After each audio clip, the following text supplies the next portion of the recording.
Halo teman-teman, ini kamera DJI Osmo Action versi 1 original. Tadi saya terbangkan iFlight Nazgul V2 dengan DJI Osmo Action ini di Batununggal Indah. Biasa mau nangkep Whoosh. Mudah-mudahan teman-teman gak bosen ya.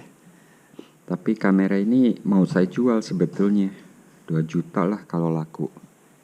Cuman sebelum dilepas saya pakai sekali lagi perpisahan.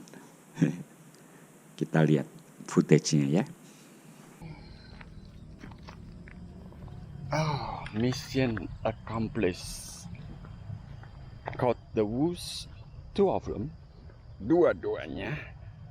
Walaupun tidak bertemu pada spot yang bagus, tapi dua-duanya ketangkap. Oke teman-teman, itu ekspedisi mengejar 2 Whoosh. Saya pakai DJI Osmo Ori versi 1.